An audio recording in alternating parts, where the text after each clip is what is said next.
We're live with Cutting Edge, Charles De La Torre, Ashley Buckholt. This is I don't know what episode it is, but we must almost damn near be into season 2, Charles. I mean, we're coming close to it, and since we've been syndicated now and probably have a bunch of advertisers coming, next year is going to be unbelievable on this one.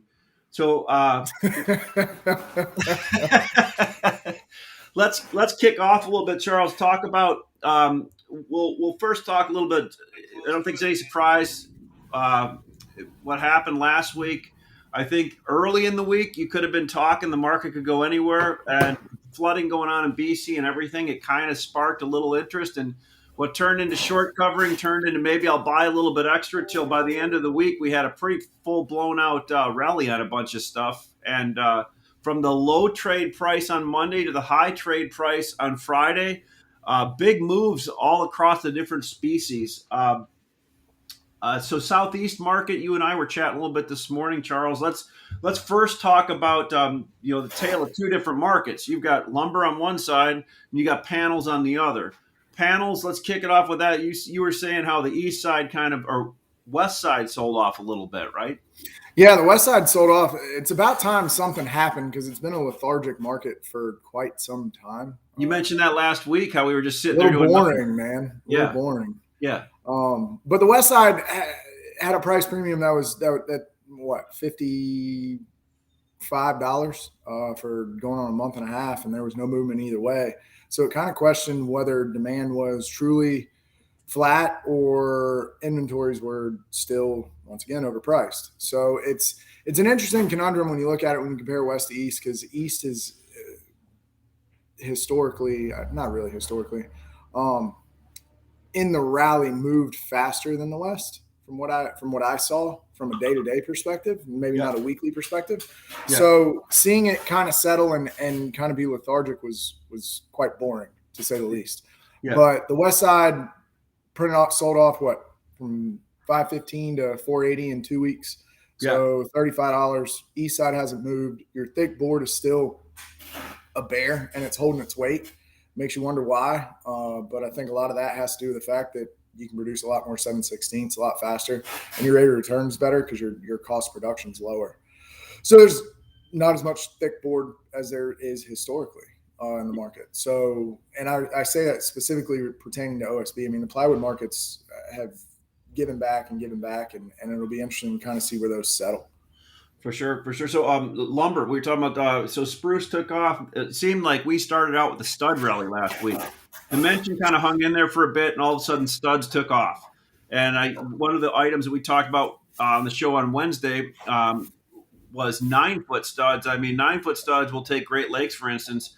We're trading somewhere in the low fives, and all of a sudden now they're at $650 or something. So from the low trade price to the high, almost $150, $200 move.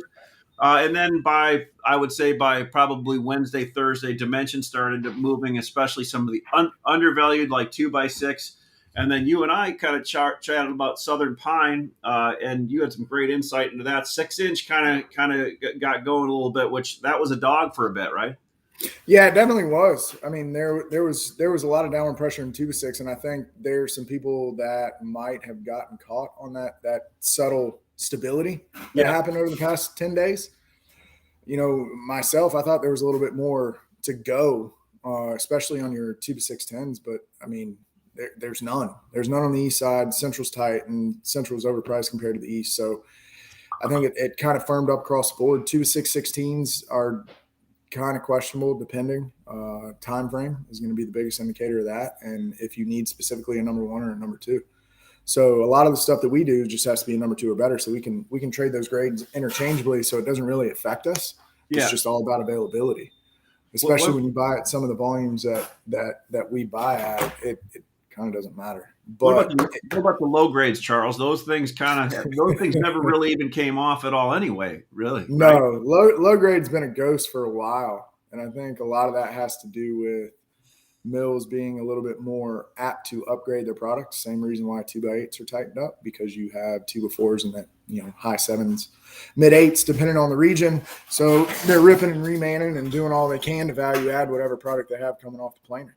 For sure. And that creates a conundrum for anybody that is in the low grade market because historically 2.8s are cheaper than 2x4s, so you can rip and reman and maximize your yield in house with the industrial accounts. But that hasn't really been a play on the table for the past 5 to 6 months, honestly. One thing we got a little thing highlight here. I said multifamily mania buying last week. It seemed like multifamily was in, just when you thought they couldn't fill up the bag anymore or put any more stuff into reloads, they were buying through all types of areas, right through their wholesalers that they have take risk long term from the mills. I would think at this time some of these multifamily people have what they generally do, from what I've noticed in being in the industry, they try to buy 3 months worth of wood and put it on the ground. And then they generally used to hold the rest of the year short, right? Obviously, that didn't work well last year. I think there's still a fear in the market that won't work well this year. So now you see more wood getting shoved into reloads. But this time, it doesn't seem like people wanted to take some of that risk, and they hung bigger numbers on stuff, and the multifamily market took it. And I think that's one of the reasons why you saw some of the big moves in the studs. Does that make sense? Makes perfect sense, because if you talk about some of these guys, sorry, I just got an email. If you talk about some of these guys that do 90-day, 120-day block buys, and transfer of risk is a big deal in the market that we're in. And it Absolutely. has been for a while. Yep. Well, if you're going to take on that risk premium is a little bit steeper now than it was 2 years ago. So if you want to make sure you're covered as a GC or a developer or what have you, you're going to pay that number.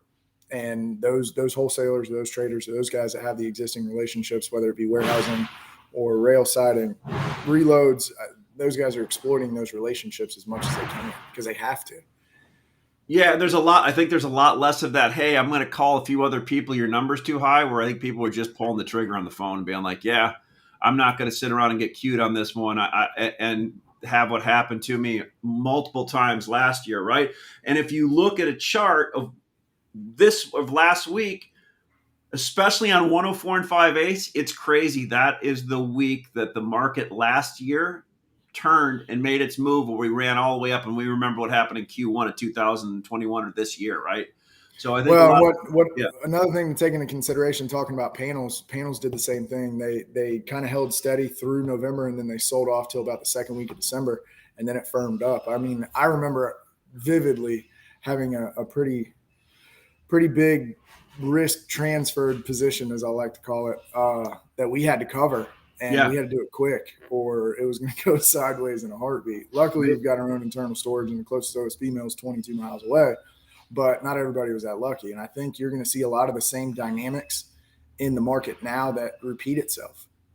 I think you're right. And I think lumber is what everybody's concentrating on. And maybe panels are looking like, I don't know, eventually look like a pretty good opportunity in here, right? I don't know about the thick ones, but maybe some of the thinner panels.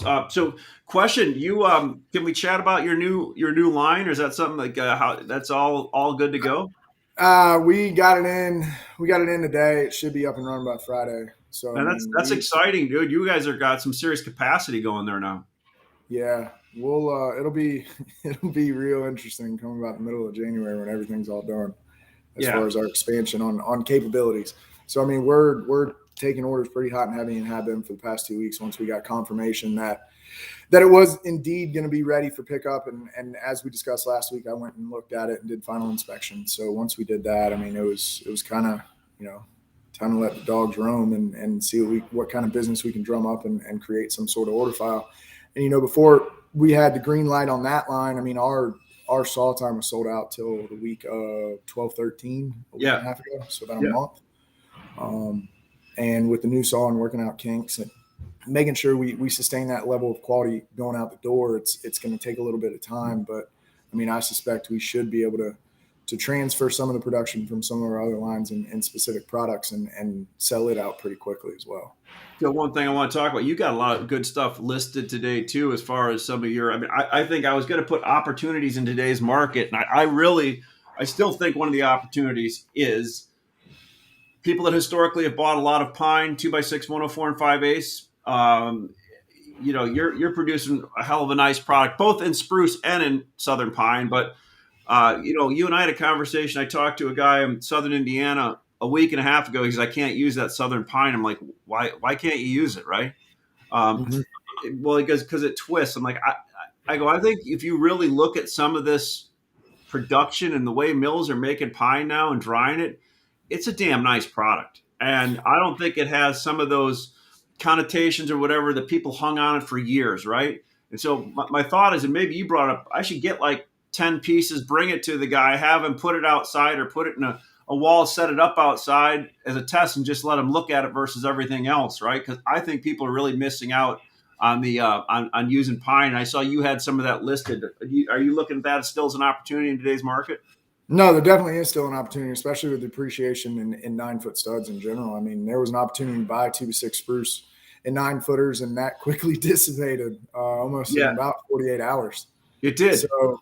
So I mean, if you can buy a complementary product for $100 cheaper, it's an absolute no-brainer. And I think there's other opportunities in pine. I don't think it's in the narrows when you compare it to a Euro or a Canadian, just because obviously pine – for the second time in the history of the lumber market is traded at a $100 premium to spruce than 2x4. Yeah. But there's some other opportunities depending on what the application is for sure to sub all three for one. So it'll be an interesting December as a whole, but Q1 is I think it might be the Wild West. Personally. Yeah, I think it's setting up to be. Well, one thing we know for certain is it's going to be volatile, but I think the market's got FOMO now, fear of missing out, and it's still running. So it's got, what's the old saying? It's got to quit going up before it can start going down. That's a fact. And I mean, it still has momentum. So look, I know you're busy today. I appreciate you taking your time. It's going to be a short week this week, but probably a pretty fun-filled week and a volatile week. So I'll look forward to talking to you during the week, but everybody welcome. Thank you for coming to mxlumber.com with Charles De La Torre and myself. And if you want to sign up on the only digital marketplace, it's mxlumber.com. Register and we'll get you looking at the digital market in no time. So I appreciate it, Charles. We'll look forward to catching up next week. Yes, sir. All right. Thank you. Bye.